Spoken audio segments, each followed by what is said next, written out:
yeah, we're recording this, so so I'll give a very short bio, and then they will just explain a bit about themselves and what they're working on in this field, and then I'll give a little bit background to myself for what I'm doing in the waste space, and then we've got some already prepared questions that are in the brief that you should have seen a link to, which you're very welcome to have a look at. And so I might ask some of those questions, but if you've got questions in the meantime, then please put them into chat, and we'll go to those depending on, we'll play it by ear, basically. I'll make it up as I go along. So if you've got a burning question, make sure you raise it, and Izzy will monitor that and make sure that I shut up every now and again. Okay, so Dr. Paul Smith, I've had the honour of working with Paul as on the working group for the e-waste product stewardship, and so Paul's the product test manager for Consumer NZ. Paul has led consumers testing since 2014, aiming to empower people to make informed decisions about the products they choose and use. Paul is a design engineer with a dirty secret. He started his career with fossil fuel guzzling cars in the UK.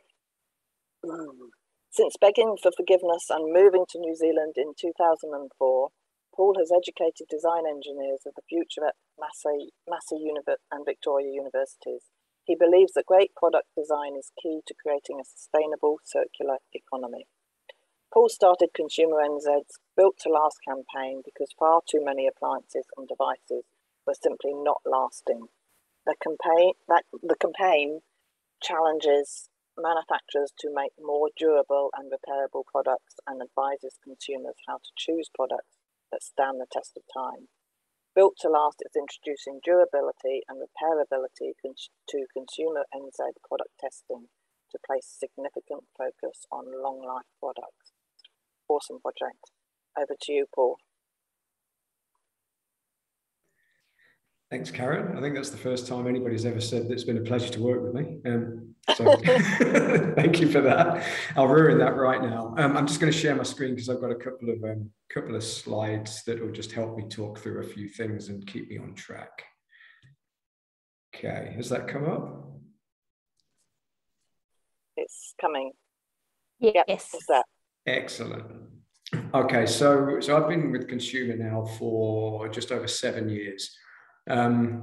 Working in product testing, and product testing is really core to what we do. It's about 80% of our members say they join us because of our tests, and our members are still how we fund ourselves. We get very little other funding, and certainly no government funding to help. In our 60-year history, our product testing is focused on how well something works. So it's based as how well a new washing machine or a new whatever that product is, how well it works out of the box compared to other products of its type. And what we're doing is we're fundamentally shifting that now to say it's not how well something works, it's how well something works for its entire lifetime. So we need to start assessing how long that lifetime is, whether something's repairable, whether something's durable, and whether an owner actually is satisfied with that product enough that they don't want the latest and greatest new thing that's being sold to them. So it's a big deal changing what we're doing.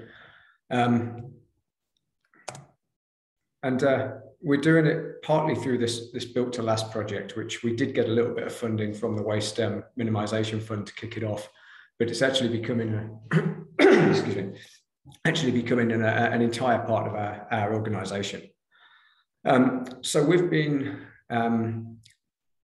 surveying consumers over the last year and a half, asking them about products they've bought that cost them more than about $300.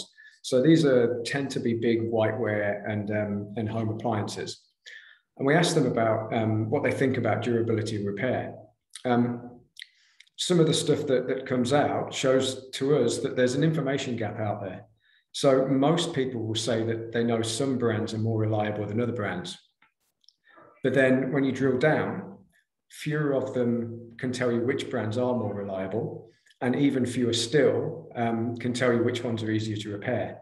So somewhere along the line, there's a desire to choose more durable and choose more reliable and minimize the amount of products that we're buying, but the information is not there to help people do that. So this is sort of where this campaign came from. I say the idea behind it is that it's working very much at the top of this waste hierarchy.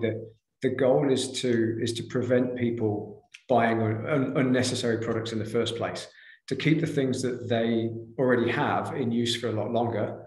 And then when they do choose something new, that they choose to trade up, essentially. They choose something that is going to be better than the thing that they've had to get rid of.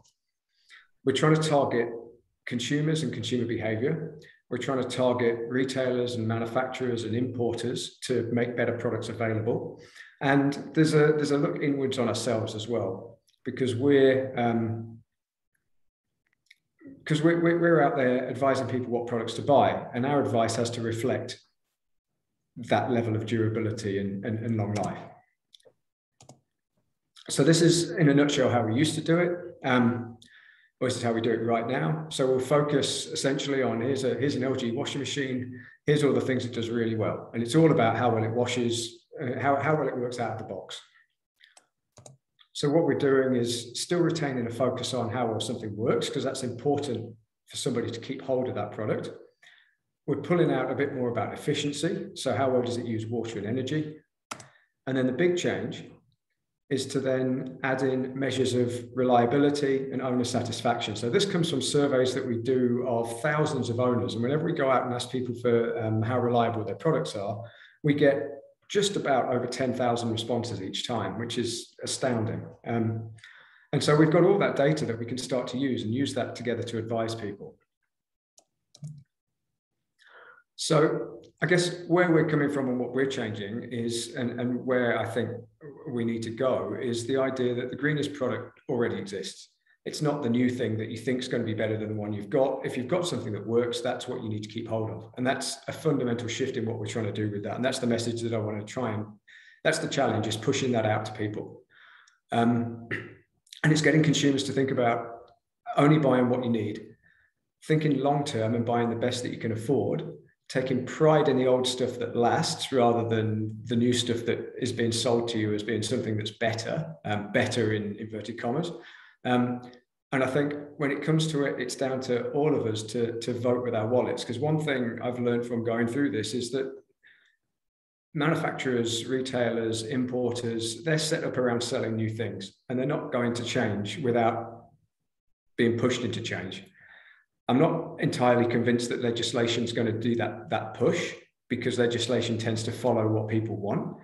So I think here we need to be the ones who are making the change. And that's all about getting information to tap into that demand for people who want to do this and empower them to be able to do it.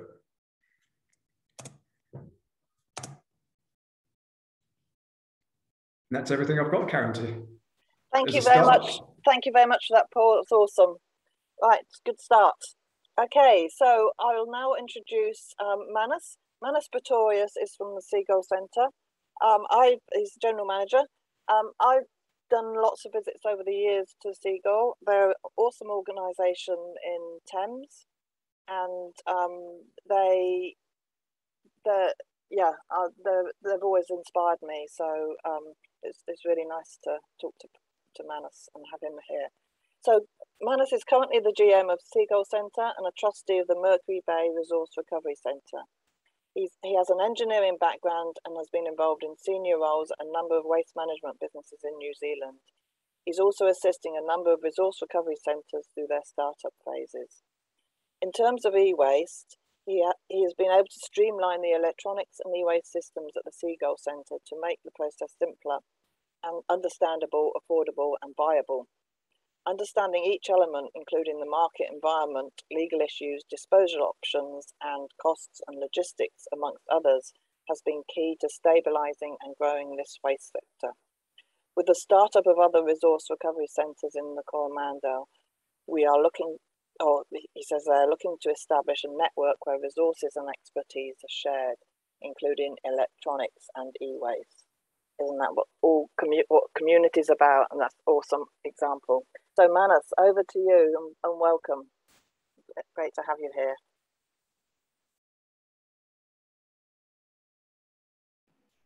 Sorry, thank you. I just had to unmute. Nice being on the panel, and yeah, I hope I can add some value. We're at the opposite end of the scale to Paul. We're dealing with the unwanted electronics, and yeah, what to do with it, what pathways we can provide for it, and so on. Yeah, so we can give quite a good perspective on that. Yep, no, that's great, Manus. I think it's really important to have your side. Obviously, being one of our members out there doing the hard yakka, hard mahi, it's critical. So thank you for being here. I'll introduce Brigitte now. So I've been working with Brigitte a bit recently because she's leading Repair Cafe Aotearoa, New Zealand. And she's awesome, and she's supporting our Repair Cafe work that we're doing in Whakatu, Nelson. So I'll give you a bit of her background. Brigitte has been involved in grassroots movements all her life. With an educational background, a deep desire for social justice, and a passion for environmental care, she has focused her mostly volunteer activities on practical solutions. Brigitte engaged in cutting-edge research into toxins in food and co-founded several collectives, leading initiatives such as Whole Foods, cooperatives, ride shares to reduce carbon emissions, and community bicycle repair collectives. Her strength lies in her capacity to join global movements and make them accessible and enjoyable on a local and national level. Since 2016, Brigitte has been involved in Repair Cafe Auckland, which she helped transform into Repair Cafe Aotearoa, New Zealand, when COVID-19 arrived on our shores and the need for repair gained more interest. She recognises the wealth that lies in every community, and that even small opportunities like a local repair cafe offer opportunity for skill and resource sharing, as well as community resilience building. Brigitte believes that strong networks between the community sector, businesses and government agencies are the key to collaborative action and successful integration of change, and the Right to Repair movement offers a vehicle to do exactly this in the current window of opportunity. So over to you, Brigitte, and welcome. Thank you for being on the panel. Kia ora tātou. Thank you for this introduction. It's very generous of you to invite me to this conversation.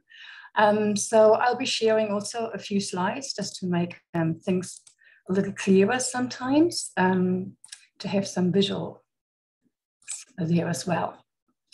So repair cafes were originated in the Netherlands by an environmental journalist named Martine Postma. And she recognized the need for community engagement and make repair and environmental care accessible. And she started in 2009. So Repair Cafe Auckland here in New Zealand started in 2016. And unfortunately, we lost the contract and then had to rethink and thought, you know, it's time to share resources nationwide. And we started Repair Cafe Aotearoa, New Zealand, just towards the end of last year. This is just, repair cafes are just wonderful opportunities for the community to come together, to share skills, expertise, and learn from each other. And of course, you know, prevent stuff going to landfill. And it also creates community. That's a wonderful vibe, you know, when you go to a repair cafe. So our intention is, and what we have achieved so far, is that we've doubled the number of repair cafes in the last 6 months that we've been sort of focusing on this project, which is amazing. And so our intention is to support the setup of repair cafes. We've also are really interested in collecting data of repairs, of things that are repaired and items that are not repairable, because it's very valuable data for submissions as well. And there is an international tool available. It's called the Repair Monitor. And we will be introducing this to the New Zealand community, which gives you access to your local repair cafe data, New Zealand national repair cafe data, as well as the international repair cafe data. Now, these are our main collaborators. We are umbrellaed by the Zero Waste Network, have a partnership with Parakore, and also with Environment Hubs Aotearoa, Consumer New Zealand. And here you can see a little bit more of an overview, which Izzy, our wonderful graphic designer, created for us. So repair cafes are intended to be supported by Repair Cafe New Zealand. When we receive some funding, eventually we will have a website, and we are thinking of creating videos of educational nature.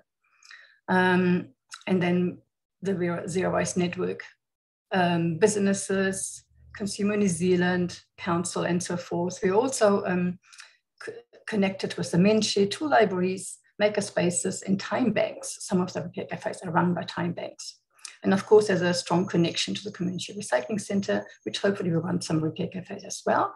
Some of them already do, called Repair Cafes with the school program, and the wonderful Parakore. And the intention is to introduce Repair Cafe to Marae and Māori organisation, and just adapt the kaupapa. Now, I'd like to invite you to our launch, which we are holding on the 16th of October, which is International Repair Day. So all over the world, people will be holding repair events. Considering that we are at level 4 lockdown in Auckland at the moment, and we are not quite sure, where things are going to be mid-October, we are actually running an online event, and the link to that event is on the right top-hand corner. It will be lovely to see you there. We've got some really great workshops happening there, some wonderful speakers, and much more interesting things. So that's me. Thank you so much. Thank you very much, Brigitte. Could you put that, just copy that link into the chat for people so that they've got that if they want to sign up to the event? I'm going and signed up. Right. Yeah. So very briefly, my background. I've been supporting the move to product stewardship for e-waste on behalf of the Zero Waste Network for well over 10 years. I remember Hui about 10, 11 years ago, where we put it to the members what they wanted us to focus on as a board, and there was a very strong call for get something working with e-waste, because for too long the community sector has taken the brunt of trying to divert e-waste from landfill. 12 years later, we're still in that position.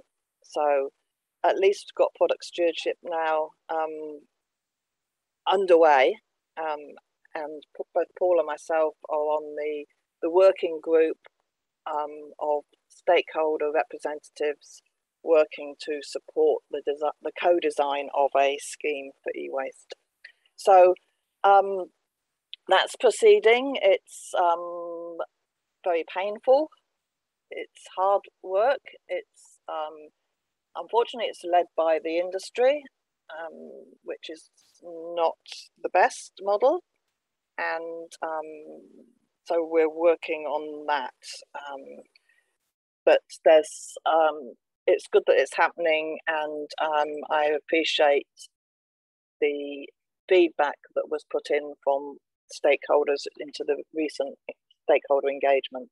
That's been really useful, and it helps me make sure that the right points are made in our working group meetings. Anyway, that's enough about me. What I would like to do now is I'll ask a few questions. I don't know if we've got some suggestions on the chat, but we're talking about three main areas today. Well, that's what we're focusing on, but obviously you can raise any questions you have. It's reduction and avoiding e-waste, repair, and collaboration. So I'll kick off for one question, which I think is is very fundamental. And this is to the whole panel, and you can choose who answers it. Hopefully one of you will put your hand up. So maybe Paul is the first one because he's been on the panel with me. How do we put pressure on producers to make and sell better quality products into Aotearoa that last longer, use less toxic and carbon intensive materials, and are more repairable? We need to focus on that top of the waste hierarchy. So this is the ultimate, obviously. Paul, have you got any comments? Yeah, you started with a really hard one there. It's not an easy answer to that, I don't think. No, I know. I think I do think it comes down to that there's a real lack of information for people. So there are people who want to do the right thing, but the whole, I don't want to sound totally negative, but the whole system is set up against it. So manufacturers, retailers, their interest is not in people hanging on to their stuff for longer and selling things that are more durable or going to last long or have less impact at the end of their life. Their businesses are set up to sell more stuff, and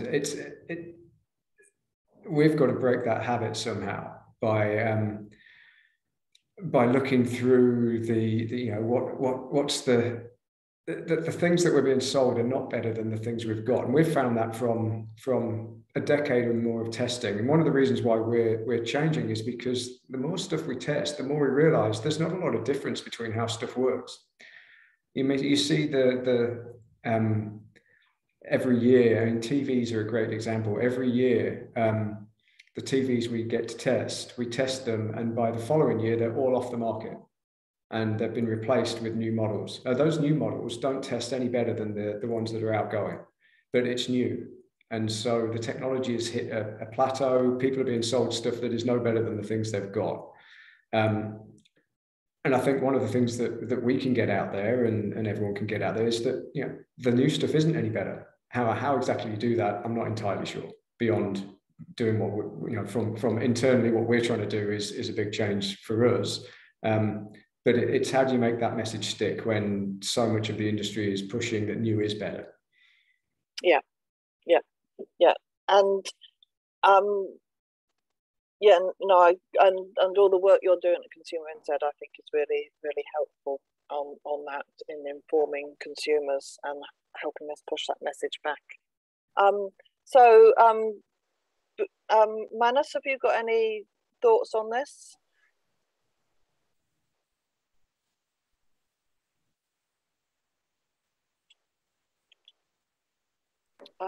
You might be muted if you're talking, Manus. Yes, we get a lot of products coming in that are people saying it's perfect, working perfectly, and it's good to go. So from that point of view, it's very good for us. But in saying that, a lot of the time we get products in are new and are missing a battery, missing a charger, missing a small thing, and invariably it's more expensive to try and fix that than we can sell it for. So yeah, it is complex, but I do see the pressure of people always wanting new and more, and manufacturers that, as Paul says, are set up to do that. So yeah, we in some ways we're the beneficiary of good products coming in, but also we're the beneficiary of a lot of junk coming in as well. You know, it can't be reused, repaired, or anything. Yeah. Brigitte, have you got any snippets here at all? Just briefly, that I think that repair cafes are just a perfect place, for communities to come together and have conversations about waste, and also, of course, a lot of electronic devices are brought to repair cafes, and people learn how they work and how they don't work. So they actually learn about the complexity of the issue, and of course it's frustrating, but it's a great opportunity for education. And a question that's come through from Sue that I'll mention in a minute. It's all about the parts for doing the repair. I think one of the issues is if there was more consistency in the types of like chargers and stuff like that, so there's not different charger for every different device and stuff like that, that would help. So question from Sue, it's directed to Paul, but I think the others, definitely Brigitte, would have an input into this. It's complicated having all the parts available to repair every model of everything. What is a good approach to repair for something we all end up breaking, like our phones? Paul? Yeah, no, that's a really great point, and I think the others will be able to answer this as well. But from my view, we know that particular appliances and devices fail in very particular ways. So take the phone as an example. You know that over time the battery is going to wear out through charging. That's just the chemistry of rechargeable batteries. You're going to drop it and the phone and the screen's going to break, and you may have issues with the connector. If you could just fix those things, then you can probably fix 80% of phone faults. So you don't have to keep spare parts for everything. And I think that's one of the things around, can we repair stuff? It's not about repairing that 1 in a million failure. It's about repairing the stuff that happens regularly. And if you then add to that, well, what about the stuff that any Joe consumer that I can, I'm not an electrical expert, but I can repair things on electrical products without expertise. So if I focus on those things that a consumer can fix themselves, that are going to go wrong more frequently, you can solve a big portion of the problem. Yeah, excellent, Paul. Thank you. I think Joanne's comment about no spare parts is sort of covered with that, so I'll move on if that's okay, Joanne. What can we do, from Karen Lee, what can we do to support the right to repair? Paul, I know you've looked into this a lot, and I don't know, picking out our audience as well, Hannah, you might have something to say on this as well, but Paul? Supporting the right to repair. I think the right to repair for me is, it often gets turned into saying, well, let me rephrase that before I get going down the wrong track. The arguments against right to repair, which are usually made by, been put through by a lot of the big tech companies around, there's the issue around copyright and IP, but there's also the issue around safety and the idea that people are going to get themselves into trouble by trying to repair stuff. I think part of the thing with right to repair is it's not my right as an individual to do everything myself. It's my right to be able to choose what I do with it. It's my product. I can do what I want with it. I've bought it. So it's my right to be able to go to somebody who is an expert and get that fixed. And that's the thing that right to repair is trying to do. And I think that quite often gets missed. And I'm sorry, that hasn't answered the question at all. But I think it's an important thing about right to repair that it's not about me doing everything myself. It's about me just being able to choose how I do it. Yeah, no, that's right. Hannah, I'm putting you on the spot here. I don't know if you have anything to feed into that. Yeah, I think the WMA, the Waste Minimisation Act, is being reviewed, and the Minister, David Parker, has already indicated that the government wants to look at right to repair in the legislation. So I think that's a really good opportunity that's coming up to push for it. And then the question really becomes, what do we actually mean by right to repair? What Paul said is really important. I'm just making sure that we don't frame it too narrowly. Like, right to repair often comes up in the concept of e-waste, but I think we need to think more broadly about, if we want to see electronics repaired, as well as other things, we need to create a culture of repairability and durability in products. And so the right to repair is important, but we also need to think about access to repair. So all very good having a right to repair, but not if it's too expensive or there's nobody in your town that can do the repairs. And so that's where the Zero Waste Network and repair cafes really come in. Thinking, and also how do we build it into product stewardship? So there's this idea that product stewardship schemes should be designed in such a way that producers cover the cost of recycling. Well, maybe they should also cover the cost of repair. Studies have indicated people are willing to repair their products as long as it doesn't exceed 20% of a replacement product. So there's a really good indicator of the gap that needs to be subsidized. Who's going to pay for that? So there are a whole bunch of things we can do to support right to repair that go beyond just getting a piece of wording in the legislation. Yeah, thank you, Hannah. And Manus, what do you think? Obviously, you're one of those groups out there that are doing such good mahi in this space. I presume you still do a lot of repairing of stuff and reselling. Is that right? Correct. We try and repair what we can. Yeah. We also dismantle products. We keep, obviously, some of the stuff is good for spares. We keep spares. We all things like chargers and even batteries, if we can, we got a mountain of those and we put them in the shop for sale. They cost almost nothing to buy compared to a replacement. So savvy people can come and get a nice charger, for their product if they look around. It gets complex about repairing how far you can go, but we do, and it also depends what expertise. We get a lot of old computers. We try and do what we can to give them a boost and make them saleable. But not always successful. I think it's like the 80-20 rule. 80% we can do. The 20% is just going to be too hard, and we concentrate on the 80%. Do what we can and with the expertise that we've got. Yeah. So, Manus, if the repair movement increases, and I'll ask you this as well, Brigitte, in a minute. The repair movement will expand because we're making it expand, and people like Brigitte and Seagull Centre and other members are pushing that.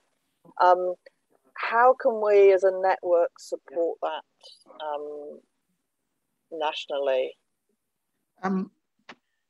Just on a local level, we're looking to perhaps become a hub for something. We're looking to work with the men's shed to have them on site. We're already working with a number of groups that do repairs and come in. And so ultimately, we see repair as being something to build on and add. And if legislation changes and it directs it that way, even better. Great. So looking at just a little graphic you had about how things fit in, there's lots of little pieces that interact, and if we can collaborate and add to it and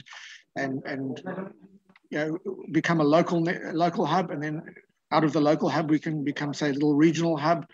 We can look at the strengths, weaknesses, and resources in the region. We can do something to drive that, and then obviously that feeds into a more national level, or and see what everybody else is doing. So there's lots of pieces to it, but I think it's just going to grow, and everybody's doing great work. You just got to keep doing it.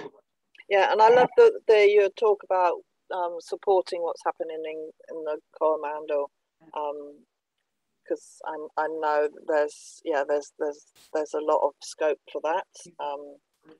So that's awesome, and that's a good model for other members. So thank you for that, Manus.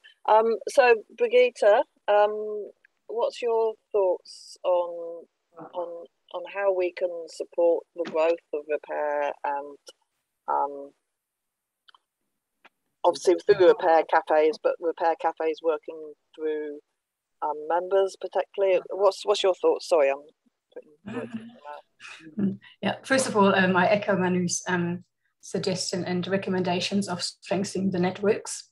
And I think, community, business and government working together is going to be essential. And now is the window of opportunity for us to do this, with the government indicating that they may be reviewing the Waste Minimisation Act and also introducing mandatory product stewardship. I also think that it's a great opportunity to reflect on repair. What is repair? I mean, people have been repairing for hundreds of years. It was just part of the natural life of anything. And I think this is sharing and connecting with our values again, and also bringing those values into business and into government policy. And this is something that everyone can relate to. So I guess that would be the angle I would approach it from. Yeah. There's also like in Nelson, we've been doing a few repair cafes here, which has been really, really good, and it's growing. But we've had some support from like the Men's Shed, like Manus said, that they're working with them locally as well. But there's also like little repairers. There's a lot of small businesses, sort of a few people, maybe one person doing fixing of mobile phones or something. They're dotted all over the place. And do you think there's a way we could reach out to them and help support their businesses by working with them as well? Yes, I do. And we need to find ways of doing this. But ultimately, I think we need to really reflect on ownership. Yeah. So why do we have to all own? Sort of why can't we share resources, right? Yes. So thinking beyond that, and that also would need to influence the thinking about businesses as well. So if we can meet on this ground, then I think this has a lot of potential. Yeah, if that makes sense. No, that's good. That's good. Thank you. So there's a good question from Hannah that's come in, talking about life cycle analysis, which is something that I'm concerned about as well. Says on the new stuff, isn't anything better? Isn't any better thing? Given consumers assess efficiency as a positive thing too, how do you deal with the increasing use of LCA type arguments that attempt to counter the idea behind the Built to Last campaign that we should hold on to things we already have? So these things.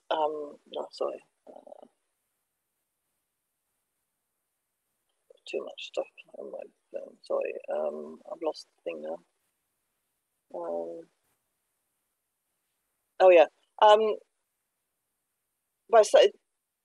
So how evidence-based are these types of claims really, and what's an easy way to respond? So it's all about, I think, the pushback saying that all these new devices are better, more efficient and stuff, so you should move to new devices and not repair old ones. Was that what you were trying to say, Hannah?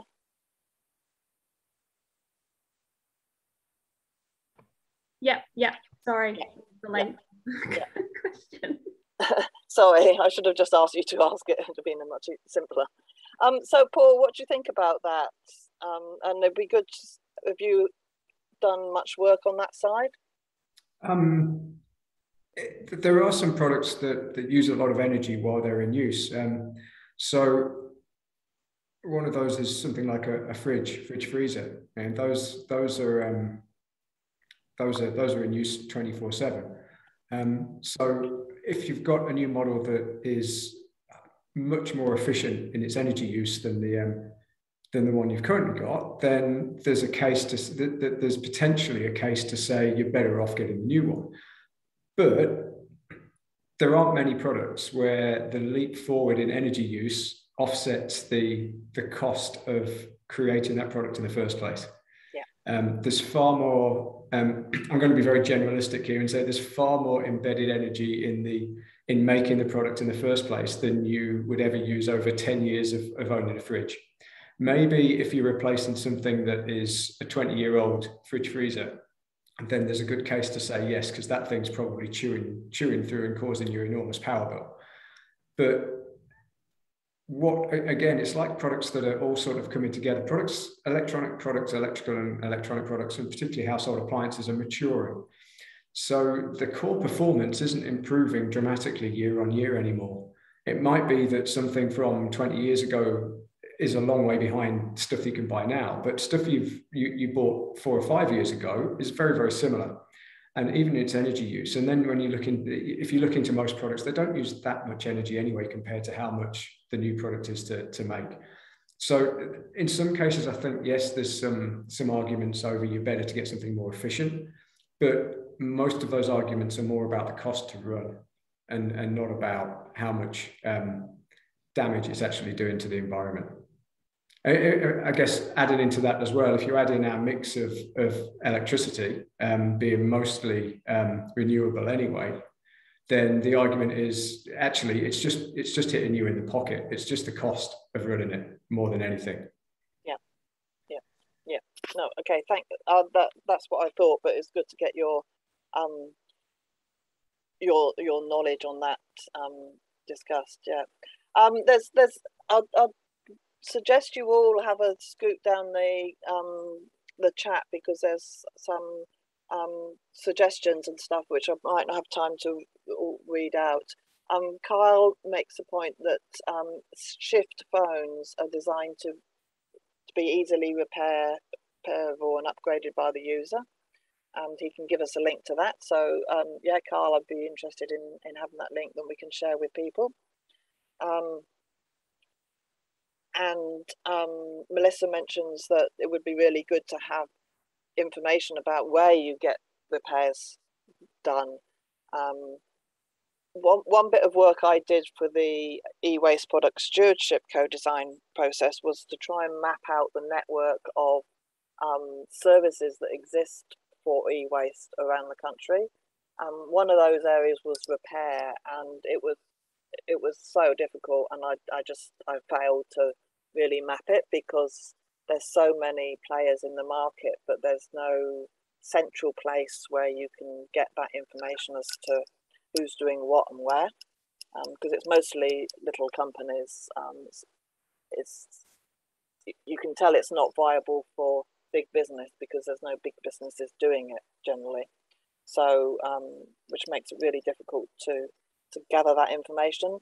But I think that's a potential for the network as well to help build that information, and maybe there'd be value in having a central database that contains that information, or maybe we can get funding to do it. So what do you think, Manus? Would that help you, do you think?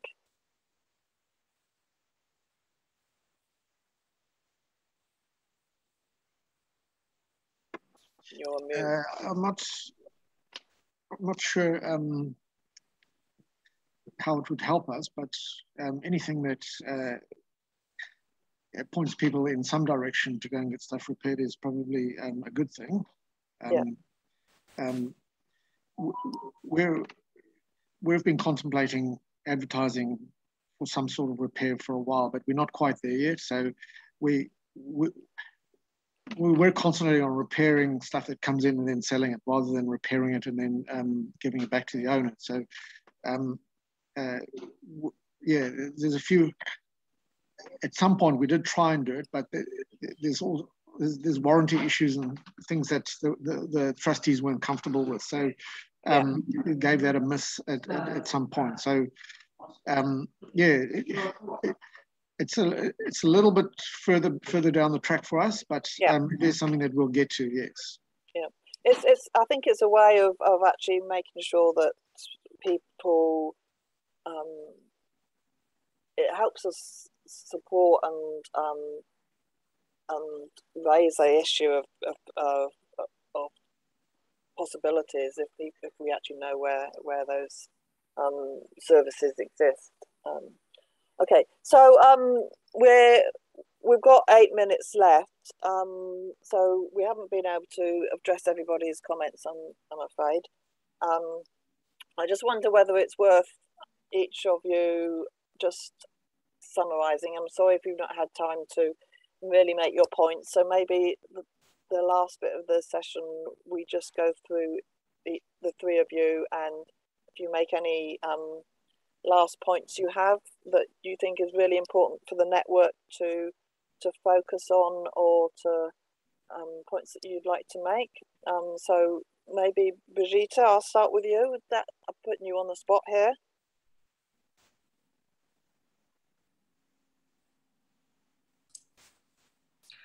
Yeah, I guess, you know, what everyone is saying, we really echo this, which is, you know, collaboration, and also finding a common language and share values. I think if we come back to this, because there's already so much good stuff going on in the repair space, you know, and such a willingness, you know, to actually look at the issue, because I think especially in COVID times, people realize, you know, what landfill means and how terrible it is, right?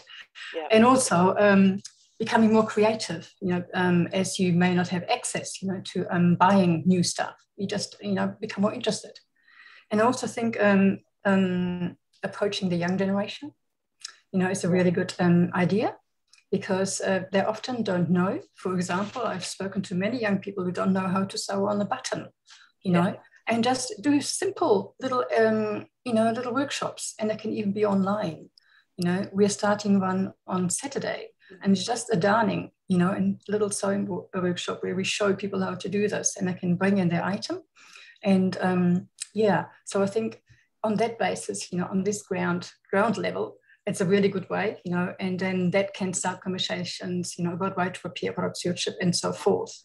So yeah, the question was, you know, making repair accessible. You know, yeah, it's all good and well to have a right to repair, but how? You know, so, and maybe that's where repair cafes can contribute. And ideally, and as you've seen in our slide, you know, we are working with many different organizations in Aotearoa as well as nationwide and internationally. So yeah, that's the future.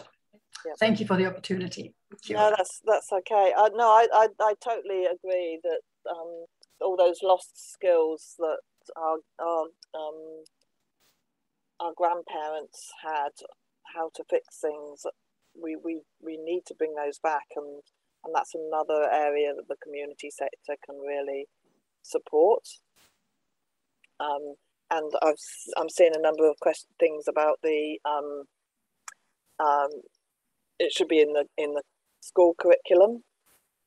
Of course it should. Same with there needs to be the whole environmental stuff. I think is woefully inadequate in terms of the school curriculum, in terms of what our schools have said they're not teaching. So yeah, these skills, we need those conversations up at government level as well, to make sure that pressure goes on as well. So no, thank you for that, Brigitte. Excellent. Manus? Yeah, thanks. Looking at what we're trying to do is, you know, when we started repairing stuff, it was quite difficult to find well, for us to find a product to concentrate on, because we can't predict the supply and we can't predict the market for it. So what we actually chose was to start it off was lawnmowers, and we chose a recognized brand, Briggs & Stratton engines, and we just concentrated on repairing and building those, and always having some in the shop for sale. Now we've always got some in the shop for sale, and people know that there's a good brand in the shop. So that's been fantastic. Electronics is a little bit different. We don't know what we're going to get, but we do what we can to repair and put it out, and even some things we put out is not working when we let other people do the repair, and there's quite a lot of enthusiasts that like doing that. And then just further than that, as explained in the beginning, is the new community recycling centres that are being established. They're not going to have any skills, so it's just imperative that we help them and get the skills, make those resources available, and so that they can hit the ground running. And have that level of collaboration, and they know where they know where to go to ask questions and get answers to the problem. So often, somebody's set up in the middle of nowhere and they don't know who to call, and they struggle. So that's one of the aims that we've got. Yeah, no, that's great. Yeah, I think Izzy, we need to add it to the training portfolio that another training program should be on repair and of all sorts of stuff, not just e-waste. And share those skills between our members. And thank you for that, Manus. And Paul, have you got any last snippets for us? Yeah, I'm just going to pick up on that last discussion that you just had, Karen, and that's come through in some of the comments that that one of the problems is people knowing what to do with something when it goes wrong, where to take it, and I think that's an excellent idea if somebody could pull together a resource of repairers that just give people that information. It doesn't seem that difficult. And I'm thinking that there are databases like No Cowboys that do it for tradies. And I know which the UK Consumer Group managed a similar scheme, again around that sort of tradespeople thing. So maybe there is something that could happen there, and I think that would be a great help for people who just get to that point where it's like, oh, it's gone wrong. If it's easy to repair, I think a lot more people would go down that route because the desire's there, but then it's not such a strong desire that actually I could get something to replace it and that solve my problem. So if we can make repair easy like that, I think we're going a long way. Yeah, awesome. Right, that's our ding ding 2 o'clock. Thank you very much, everybody. Really appreciate our 3 speakers today and the audience. Sorry we couldn't get through to all your questions, but please keep communicating with us. Send any outstanding questions through to us, and we'll try and address them and pass them on to Paul, Manus, or Brigitte. So I'll just close with a karakia whakamutunga, so a closing karakia. Kia tau, kia tātou katoa, te atawhai o tō tātou ariki a ihu karaiti, me te araha o tō atua, me te whiwhinga tahitanga ki te wairua tapu, aki, āmine. Thank you very much, everybody. It's been a great session, and catch you again tomorrow. The session tomorrow is on at 10 o'clock. 10 o'clock. Behaviour change, and 1 o'clock organics. Yeah, awesome. Thanks, everybody. Thanks, guys. Bye. Bye-bye.